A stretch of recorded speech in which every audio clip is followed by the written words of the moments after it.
கடந்த 2 நாட்களாக மதுரையிலே பெய்து வருகிற கோடை மழையிலே மதுரை தத்தளித்துக் கொண்டிருக்கின்ற ஒரு நிலையை நாம் பார்க்கின்றோம். அதிலே குறிப்பாக திராவிட முன்னேற்ற கழக அரசு இந்த 3 ஆண்டு சாதனையாக மதுரையிலே அடையாளமாக சொல்லப்படுகிற கலைஞர் நூலகம் மதுரையில் சிறு மழைக்கே தாங்காத ஒரு நிலையை நாம் பார்க்கின்றோம். இந்த நூலகத்திலே மீண்டும் தண்ணீர் புகுந்துள்ளது. அதை அவர்கள் மறுப்பார்கள். அதனால்தான் அவருடைய புகைப்படத்தோடு இதை அரசினுடைய கவனத்திற்கு நான் கொண்டு வருகின்றேன். இந்த 2 பிரிவுகள் தற்காலிகமாக மூடல் என்கிற ஒரு சாதனையை நாம் பார்க்கின்றோம். தற்போதுதான் இந்த நூலகம் அரசின் சாதனையாக மாண்புமிகு முதலமைச்சர் அவர்கள் முத்துவேல் கருணாநிதி ஸ்டாலின் அவர்கள் ஒவ்வொரு பொதுக்கூட்டத்திலும் மதுரையிலே நாங்கள் கலைஞர் நூலகத்தையும் ஜல்லிக்கட்டு ஏறு தழுவுத அரங்கமும் கட்டியிருக்கிறோம் என்று சொல்லியிருக்கிறார்கள்.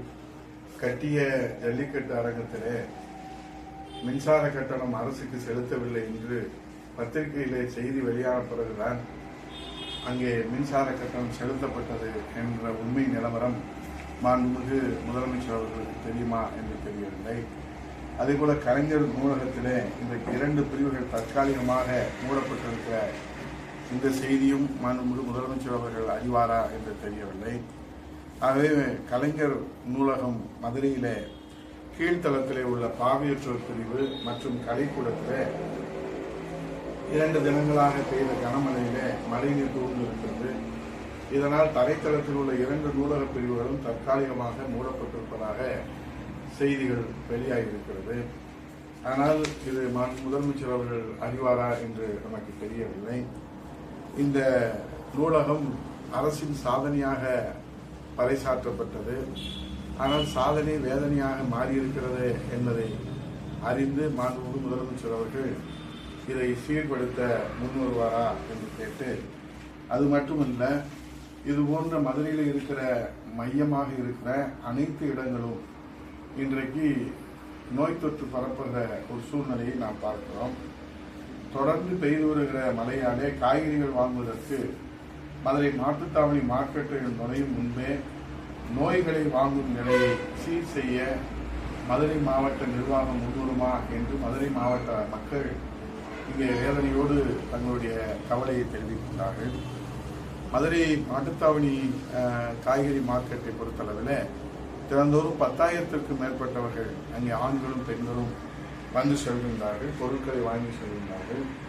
அப்படி செல்கின்ற அந்த நிலைமையிலே அங்கே போதிய கழிப்பறை வசதிகள் இல்லை என்று ஏற்கனவே மாண்புமிகு நம்முடைய முன்னாள் முதலமைச்சர் புரட்சி தமிழர் ஐயா எடப்பாடி அவருடைய கவனத்துக்கு கொண்டு செல்கிற போது அதையும் அவர் உடனடியாக சீர்படுத்த வேண்டும் என்று அரசுக்கு கோரிக்கை வைத்தார்கள். ஆனால் அதை எந்த விதமான நடவடிக்கை எடுத்ததாக தெரியவில்லை.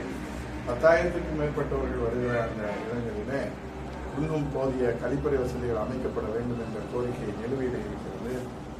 அதை மட்டுமல்லாமல் குப்பையை அள்ளி இயந்திரத்தில் வைத்து தூளாக்குகின்ற அவற்றை மொத்தமாக ஒரே இடத்திலே கொட்டி வைப்பதால் புழுக்கள் அங்கே உற்பத்தியாகி துர்நாற்றம் வீசுகிற ஒரு கொடுமையான நிலையை நாம் பார்க்கிறோம். ஒரு நாள் மழைக்கே மார்க்கெட்டு தாங்காமல் மார்க்கெட் நுழைவாசலிலே சாக்கடையினுடைய அந்த மேன்கள் நிறைந்து சாக்கடை தண்ணீர் ஓடுகிறது.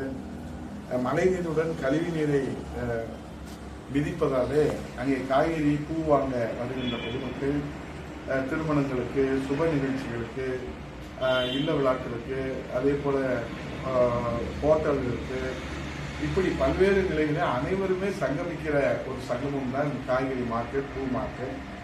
ஆனால் அங்கே காய் வாங்க வருபவர்கள் நோயோடு திரும்பி சொல்கிறார்கள் என்கிற அவர்களை இன்றைக்கு பத்திரிகைகளை கூட செய்தியாக வெளியாகி இருக்கிறது.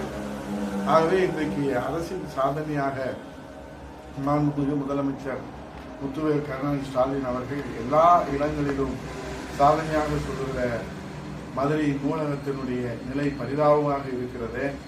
இது போன்றுதான் அரசின் நிலை இருக்கிறதா என்று இன்றைக்கு கேள்வி கேட்கிற ஒரு நிலையை நாம் பார்க்கிறோம். ஆகவே எத்தனை நீங்கள் மூடி மறைந்தாலும் உண்மை ஒரு நாள் வெட்ட வெளிச்சமாக உலகத்திற்கு தெரிய வரும் என்பதை போல பூனை கண்ணை மூடிக்கொண்டு உலகம் இருண்டு விட்டது என்று சொன்னால் அதை யாரும் நம்ப மாட்டார்கள். அதே போல நீங்கள் இன்றைக்கு நடக்கின்ற இந்த மக்கள் விரோத நடவடிக்கைகளை, அவல நடவடிக்கைகளை நீங்கள் சீர்படுத்த முன்வராமல் கண்ணை மூடிக்கொண்டு உலகம் இருண்டு விட்டது என்று சொல்லுகிற ஒரு நிலையைத்தான் நாம் பார்க்க முடிகிறது. ஆகவே இது போன்ற நடவடிக்கைகள் போர்க்கால அடிப்படையில் செயல்பட வேண்டிய அரசு தூங்கிக் கொண்டிருக்கிறதா என்கிற கேள்வி மதுரை மாவட்ட மக்களிடத்தில் எழுந்திருக்கிறது. ஆகவே மதுரை நூலகம் புதிதாக கட்டப்பட்ட அரசின் சாதனையாக, 3 ஆண்டு சாதனையாக பார்க்கப்பட்ட நூலகம் இன்றைக்கு படிப்பதற்கே செல்ல முடியாத ஒரு நிலை ஏற்பட்டிருக்கிறது. அதை சீர்படுத்துவதற்கும் ஏற்கனவே சட்டமன்றத்தில் இது குறித்து புரட்சித் தமிழர் ஐயா எடப்பாடியாருடைய வழிகாட்டுதலோடு எடுத்து வைக்கப்பட்டது. அப்போது மாண்புமிகு மாவட்டத்துடைய அமைச்சர்கள் அந்த செய்தியிலே உண்மை இல்லை என்று மறுத்தார்கள். ஆனால் எங்கள் அப்பன் புதற்குள்ளே இல்லை என்பதை போல இப்போது வெட்ட வெளிச்சமாக இந்த ஒரு நாள் மழைக்கே இங்கே 2 தளங்களில் கீழ்த்தளத்தில் 2 பிரிவுகள் இன்றைக்கு மூடப்பட்டிருக்கிற காட்சி, தண்ணீரை வெளியேற்றி பார்ப்பதற்கு இங்கே வருகிற அந்த மக்களை படிப்பதற்கும் நீங்கள் வசதிகள் செய்து தர முன்வருவீர்களா? அரசு உண்மையை ஏற்றுக்கொள்ளுமா?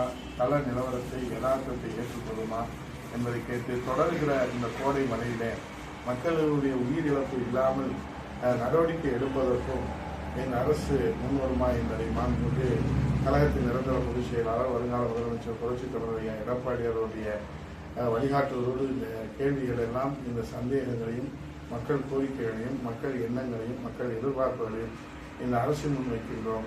நடவடிக்கை எடுக்குமா, முன்வருமா இந்த அரசு, அல்லது எப்போது போல் இதையும் கட்டி கழிக்குமா என்பதை கேட்டு விடைபெறுகிறேன். நன்றி, வணக்கம்.